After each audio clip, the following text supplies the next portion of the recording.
What's happening, sports fans? Welcome back to another episode with Mom and Papa Joe. Very short cook today. Earlier this week, I ran into some chuck steaks. The butcher told me I'm going to love them. I'm going to cook them using the cold grate method. You're going to want to check this out. Let's go. Here are these beautiful little chuck steaks. About 4 hours ago, I lightly salted them, put them on this rack, and placed them in the fridge just like this for a quick dry brine. Not a whole lot of salt, but enough salt that it should be very effective. The marbling is beautiful. These weren't in any package of any sort, and the butcher wasn't sure, but I'm calling these primes. I will tell you they feel pretty soft. You can see the individual muscles, and I think that they're going to come loose once this warms up on the grill. I'm tempted to try to truss, but you know how they curl up sometimes and they want to slip out of the twine? So I'm going to try something I've never done on a steak before, turkey pins. Before I start my seasoning and anything else, I'm going to just try to hold this together using some of these trusty turkey pins. I'm just going to go right down the center in that manner just to see if this helps. And hopefully I don't stick myself at some point while these are cooking. And I'm going to do one more here. And I think that might work. Same thing here. I know that's going to want to split right there. So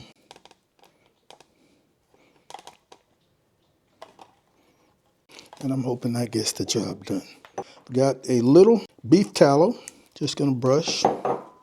This is going to be a direct grill, like I said in the intro, using the cold grate method.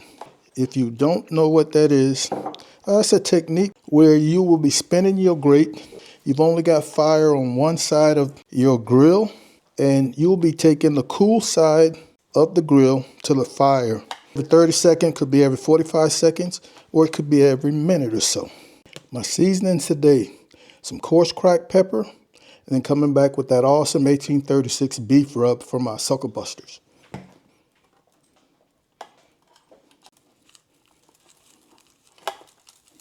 These are just about an inch thick. All right, then we're going to head outside and get our Weber cranked up. All right, folks, we've got a great fire going, man. Windy, cool day. I put the porcupine on my mic. We'll see if that helps the wind sound any. All right, the idea here is we'll start with a cold grate.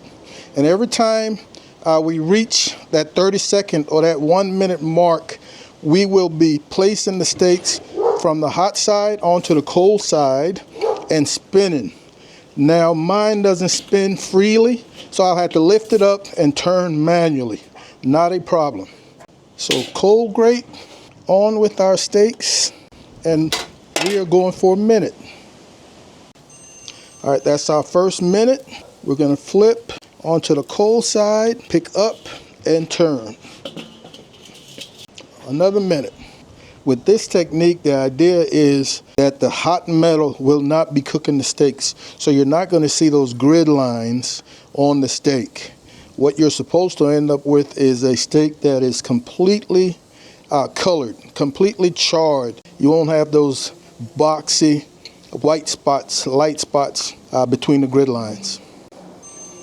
All right, that's another minute. So that's one flip on each side.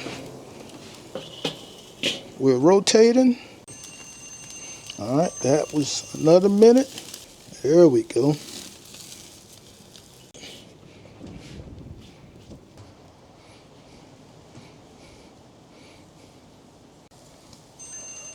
All righty. This should be our third.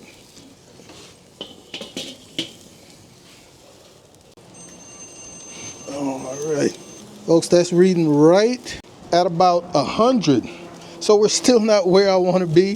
This wind might be affecting our heat, but we're going to continue to rotate. I'm going to try to use my lid as a wind block. Let's see if that helps some. Oh, that did help. All right, so that's what it was, folks. That wind. All right, so we're reading right around that 127. We're reading, that one says 130. We're going to pull these and take a look, see how we did.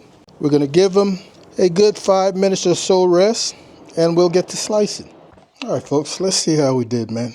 They've had 10 minutes or so. Feels good.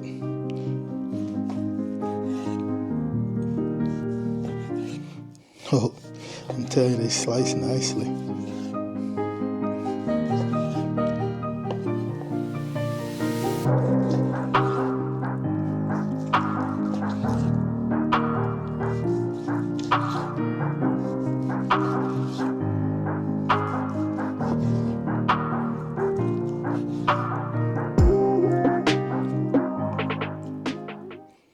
Oh, that's pretty good right there, man. That is pretty good right there. That's solid. High five to me. Man, beautiful.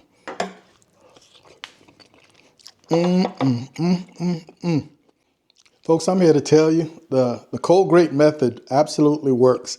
I'm sorry I can't give you better timing.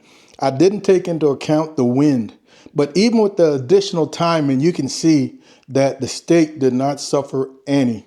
I'm going to do this again with a probably a 2-inch steak and give you some better ideas of the timing. But I love what I did today, and it'll get better the next one. I want to thank you guys and gals for hanging out with Mom and Papa Joe as usual. We really appreciate it. I know Valentine's Day is coming up, so happy Valentine's to all you lovers out there. Mom and I want you guys to take care of yourselves, love each other, and we'll see you when we see you. Holla!